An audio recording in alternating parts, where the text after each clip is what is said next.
Hey everybody. I'd like to welcome you to experiment, a personal experiment in overcoming shame. And I'm a little nervous about this. It's a bit out of character for me and probably for most people. And I'm going to let you in on my personal life a little bit in ways I'm uncomfortable with. But I hope it helps you. So let's talk about shame first.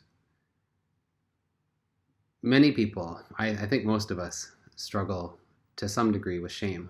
The evidence for that is just, Google Brene Brown and look at her rise to stratospheric level success in pop culture. And I mean, sure, she's brilliant and witty and disarmingly charming and such things, but I don't think that sufficiently accounts for her rise to stardom. It's that she talks about shame, as you probably know if you've encountered her TED Talks, I should say. A topic that most people don't really want to talk about too much, especially with regards to themselves. And that is, in fact, the inherent essence of shame. It's to make you feel like there's something fundamentally wrong with you, and it sets you apart from other people. There's something uniquely messed up about you that other people won't like, accept, be able to tolerate, whatever, that they'll reject you for. It's the belief that at some basic level, you are different from everybody else, and fundamentally, you don't belong. What most people, I think, understand about shame is that it is very dysfunctional. It's, I think, one of the hardest things to overcome in many ways, and I'll talk about that later. But first of all, yeah, it causes all kinds of problems. It saps away your joy, your motivation, your belief that you actually deserve to be happy. It ruins relationships.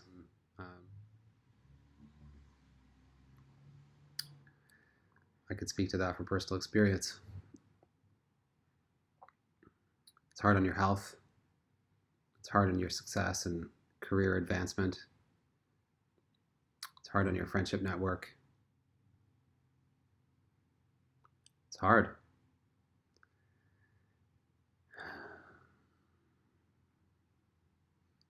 Now, the other thing about shame is it's hard to heal from it, because the way that shame functions in your psyche is to disempower you from doing good things for yourself. People who have relatively mild amounts of shame probably don't understand this, and no offense to you. But you see this in the kind of advice that is rampant throughout our society, even in the self-help movement and kind of the motivational industry and such things.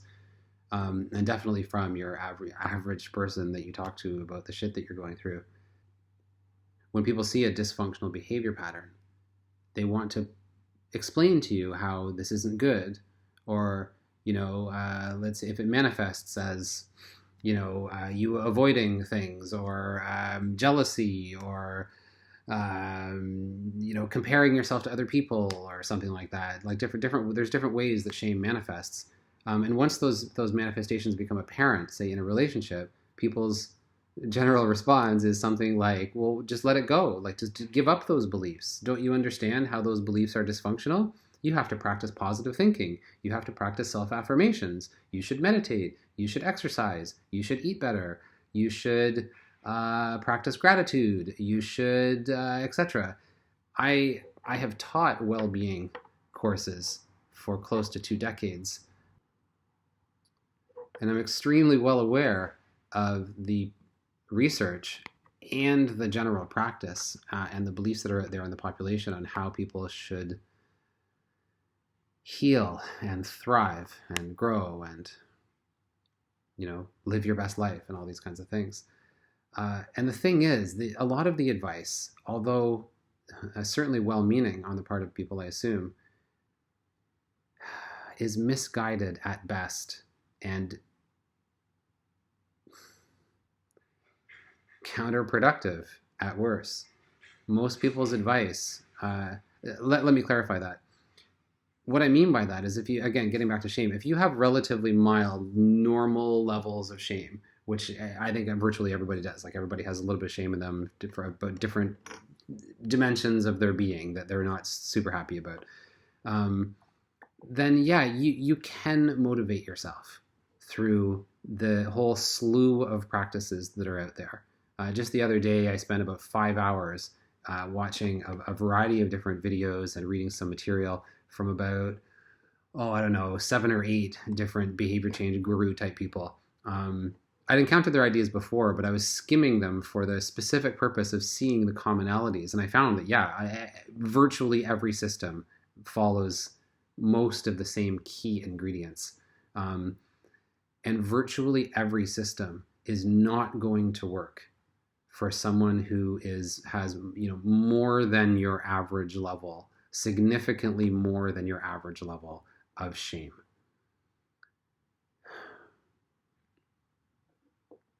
So let me give you some examples. So the person says, like, don't you realize how dysfunctional these beliefs are? Or, why do you think such negative things about yourself? Here's all the ways that you have succeeded, and here's all the positive things about you, and blah, blah, blah. And that's really nice.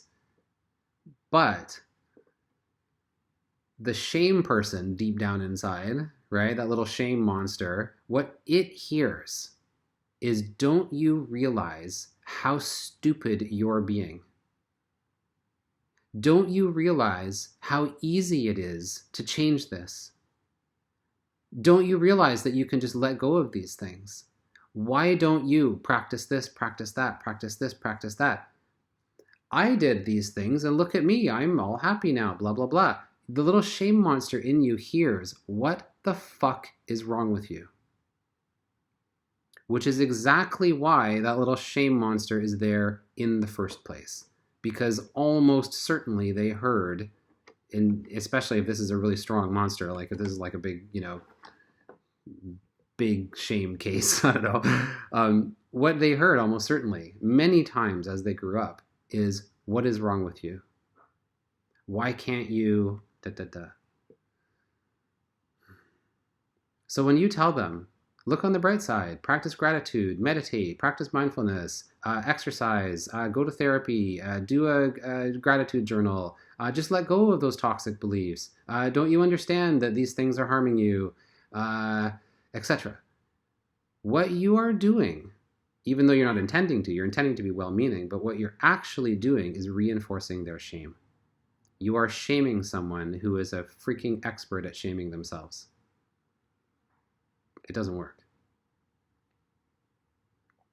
Here's another thing that doesn't work. Virtually every well-being program, every motivational program, every guru, everyone that I've ever encountered has at the very, very beginning of their plan to wellness, or whatever they call their shtick, the idea of self-concept clarification, or in other words, get to know who you really are. Clarify your values for yourself, create a vision for your future, plug into those things that bring you joy, follow your passions, follow your bliss, find a deeper sense of meaning, think about the things you really love. In short, think about who you really are. And then, once you've clarified that for yourself, well, motivation, first of all, motivation is supposed to basically spontaneously follow from that. Once you know who you really are and what you really love, then your intrinsic motivation should flow forth pretty much spontaneously.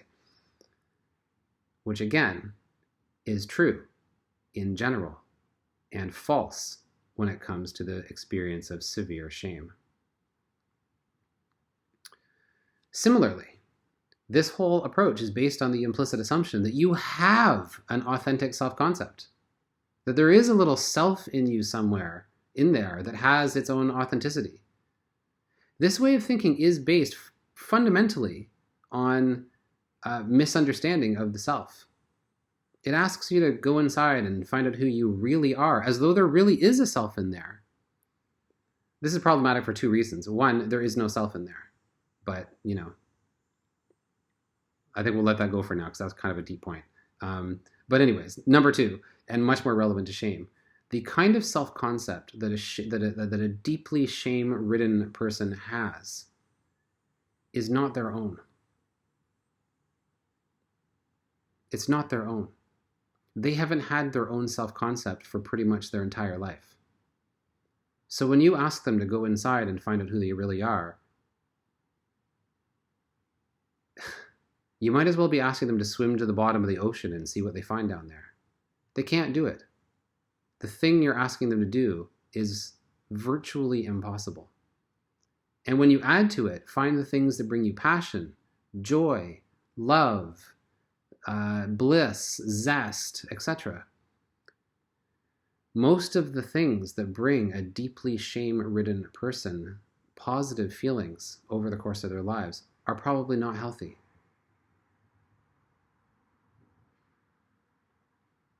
Right? You're running into the very problem that people live in a deep delusion about the true nature of themselves and the true quality of their own being, their own existence.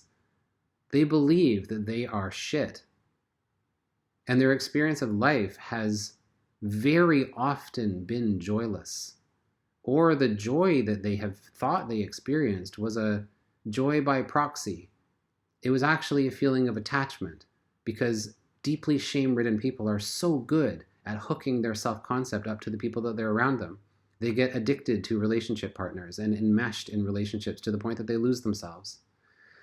They feel overly dependent or overly responsible, one or the other, I guess, on for family members or friends or like whoever it is that they kind of like attach themselves to. Their attachments tend to be too strong and too weak at the same time. So while they get enmeshed in relationships, they also turn away from relationships. They also, they're very easy to drop people once they feel triggered and feel like the person despises them. And they've crossed some threshold where the person doesn't love them anymore, or won't accept them anymore, or judges them, or whatever the case may be. So people with deep, let's say pathological or whatever you want to call it, deep levels of shame, when you ask them to go inside and find their positive selves, you're either, again, shaming them because they're going to go inside and find nothing, or you're asking them to point themselves towards their addictions, which they almost certainly have, because that's how they've almost certainly survived in life. Whether it's sex, drugs, video games, porn, relationships, achievement, work. I guess those are probably the big ones. Religion, or the close proxy to religion, your meaning system, or whether it's their own, endless self-improvement treadmill that they've been trying to trod on their whole lives. When you tell people who are deeply shame-ridden to point themselves towards their sources of joy, you're telling them to point themselves towards their addictions. So all of this advice sucks. Not for many people. And so you're thinking, well, yeah, it worked for me. And this, yeah, great, it worked for you. You're not me. You didn't have my past, my life. The things that worked for you, don't you think I would love them to work for me? I've been on a healing and well-being oriented path for,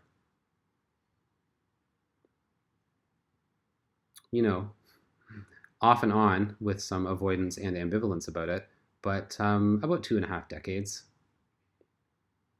I've had a meditation practice for almost 20 years, although again, it's been sporadic, and there's been periods where I have been deeply shame triggered, and it has felt impossible to sit with myself.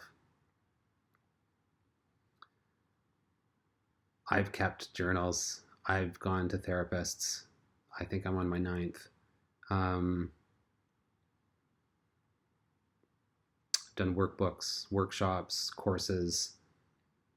I've read the entire literature that exists on well-being, healing. I mean, I'm sure that's not true, but many, many things. Self-help books, like you name it. I've done it. I've learned it, and much of it I've taught it. and I've implemented it. I have practiced what I preach. And so I can tell you from hard-won personal experience that a lot of this advice sucks. For a person with a sufficiently deep trauma past and sufficiently overwhelming and all permeating sense of shame, the classic approaches to healing and wellness are at best ineffective and at worst counterproductive.